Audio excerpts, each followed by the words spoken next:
चाचा, सबसे पहले हम आपका नाम जानना चाहेंगे। अस्सलाम वालेकुम। आपने मेरा नाम पूछा। मेरा नाम अब्दुल हमीद अब्दुल करीम सैयद है। तो आज यहाँ पर सब लोग आप जमा हुए, इसके बारे में जानना चाहेंगे किस मुद्दे पे आप यहाँ पर जमा हुए तो हैं? हम इस मुद्दे पर यहाँ पर जमा हुए कि हमारी जो भारतीय जनता पार्टी जो कार्यालय है, जी। यहाँ पर हमारे को आज क्या मुलाकात के लिए बुलाए थे। जी। तो मुलाकात में जो कुछ भी हमने बताया, जी, आप इसमें उत्सुक में हैं या आप कार्यकर्ता है? इच्छुक में भी और मैं कार्यकर्ता भी हूँ। उत्सुक कहाँ से है आप? प्रभाग 20 में हूँ। अगर 20 से है 20 में हूँ।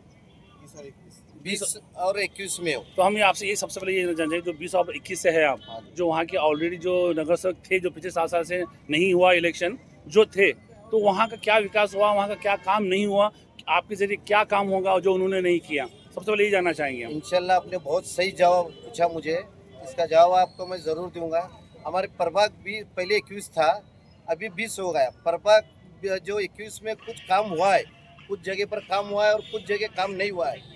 और मुझे उम्मीद है जो आज जो प्रभाग 20 हमारा है, इतना घान और इतना गंदा वार्ड है वो, जैसे कि वहाँ पर 4-4, 5-5 बार जो निवडणूक जीत कर आए पहले के लोग, उसमें कुछ काम नहीं हुआ है। और इतने अब इंशाल्लाह हम वहाँ से अगर हमको टिकट मिलेंगे, मुझे बोलो या जिशान भाई को बोलो और हमारे आशीष वाघमारे साहब हैं, जो आपका पैनल है हमारा, इंशाल्लाह हम सब मिल के वहाँ का वार्ड जैसे कि सुभाष बाबू देशमुख जिस तरह जोड़े सोलापुर जैसा बना है, उस तरह साफ सफाई भी करेंगे। और हम जो भारतीय जनता पार्टी का इसमें पक्ष में आने का हमारा एक ही धोरण है कि आज तक जो पंतप्रधान नरेंद्र जो मोदी ने जो स्कीम आज अब तक हमको दिए है, वो हमारे मुस्लिम भाइयों को आज तक किसी को मालूम नहीं है।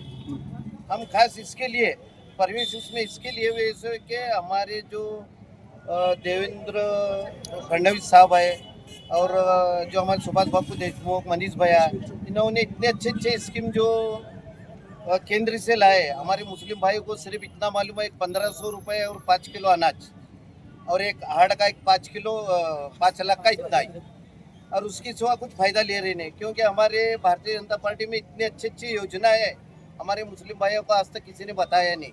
मैं इस धोरण से हमारे जितने मुसलमान भाई है, बहन है, जो माँ बहन है, उनके लिए जो भी स्कीम है, उनके हर घर घर जाके मैं ये नरेंद्र जी मोदी का पैगाम मैं सुनाऊंगा। हमारे सर्वे से एक सवाल हम हमारे चैनल के माध्यम से करते हैं। तो इलेक्शन में जो सबसे पहला सवाल आता है, जब इलेक्शन में लोग ठहरते हैं और जब माइक की जब सामने आए, तो सबसे पहले ये चीज़ होती है कि हम रास्ते का काम कर रहे हैं, गटर का काम नहीं हुआ, हम रोड का काम कर रहे हैं। और ये कोई नहीं बोलता कि रोजगार के लिए जो पढ़े लिखे लोग हैं, पढ़े लिखे लोग ऑटो चला रहे हैं और अनपढ़ लोग हाई फाई कार में घूम रहे हैं। तो जॉब के लिए, रोजगार के लिए कोई पार्टी बात नहीं करती, सिर्फ सड़क की बात करती है, गटर की बात करती है। साहब ये भी बहुत अच्छा सवाल किया आपने, क्योंकि मैं खुद एक रिक्शा ड्राइवर हूँ। मैं 1984 से मैं खुद रिक्शा चलाता हूँ। आपका एजुकेशन? मेरा एजुकेशन बहुत कम हुआ है, और मैं खास इसके लिए जो पढ़े लिखे हुए हमारे यहाँ बहुत से हैं। मेरे घर में मेरे खुद भतीजे हैं, मेरे बेटे हैं, मेरे भाई के बच्चे हैं, और अड़ोस पड़ोस में जो बहुत से पढ़े लिखे, वो बेचारे सब बेरोजगार है। आज वो लोग कोई भाजी बेचता है, कोई ऑटो चलाता है, और तो कोई भिखारी काम को जाता है। जैसे कि कायदा बोलता है, तो हम वकील साहब पास आते हैं। वकील साहब पास एक माइक दीजिए आप। तो वकील साहब से मैं जैसे नौकरी की बात करता हूँ, जो पढ़े लिखे लोग ऑटो चला रहे हैं, पढ़े लिखे लोग सब्जी तरकारी बेच रहे हैं, तो आप अपनी पार्टी के अपने वरिष्ठ से आप किस तरह से गुहार करेंगे कि ये लोगों के लिए जॉब के लिए क्या कर सकते हैं? जॉब के जे मतलब जे सांगायचं जर म्हटलं तुम्हाला, तर जॉबबद्दल जे म्हणतोय, तर त्याच्यामध्ये एक दोन गोष्टी आहेत की जे एज्युकेटेड लोक जे आहेत, एक तर त्यांच्यामध्ये क्वालिटी एज्युकेशन नाही आहे, सर्वात महत्त्वाची गोष्ट जी आता आपण म्हणतोय की ह्या ग्रॅज्युएशन झालेलं आहे, मग 12वी शिकलाय किंवा पोस्ट ग्रॅज्युएशन झालं आहे, पण तरीसुद्धा तो भाजी विकतोय किंवा हे फळं विकतोय किंवा रिक्षा चालवतोय, त्यांच्यामध्ये एक तर क्वालिटीची कमतरता आहे, सर्वात पहिली गोष्ट. आणि जर यांच्यामध्ये जी क्वालिटी आहे, त्यांना योग्य मार्गदर्शन मिळालेलं नसतं. जसं आता पार्टीची जे आपले विविध योजना आहेत, काय जे काही त्यांची स्कीम राबवतात, ते तळागाळापर्यंत पोहोचत नाही. सर्वात महत्त्वाची शोकांतिका ही आहे. आणि त्याच्यामध्ये एक विशेष बाब अशी आहे की तथाकथित जे इतर पक्ष असतात किंवा जे जातीचं राजकारण करतात, ते काय करतात, हे त्यांच्या वैयक्तिक फायद्यासाठी या बीजेपीचा एक निगेटिव्हिटी त्यांनी क्रिएट केलेली आहे, युवा वर्गामध्ये म्हणा किंवा टोटल एक मुस्लिम समाजामध्ये. पॉजिटिव लेके भी कोई लोग चाहिए ना बताने के लिए जनता के लिए, पॉझिटिव्हिटी वही मैं बताना चाह रहा तो वो बंदे बहुत कम दिखते हैं पॉजिटिवली बताने के लिए.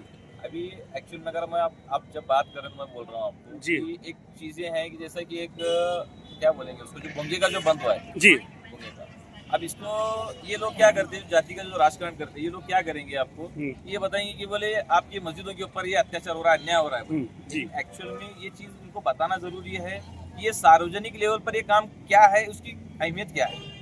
यानी जो अपना भी जिसको बोलते हैं नॉइज पोल्यूशन जिसको बोलते हैं, नॉइस यस हाँ, उसके अंदर जो है छोटे बच्चे हैं, बीमार लोग हैं, अपने सिटी में रहते हैं, आसपास रहते हैं, हम हर एक को हम देख नहीं सकते, हमको पता नहीं है वो, लेकिन जो ये चीज ओवरऑल में जो सार्वजनिक यानी लेवल पर जो हो रही है तो उसका इम्पोर्टेंस नहीं बताएंगे।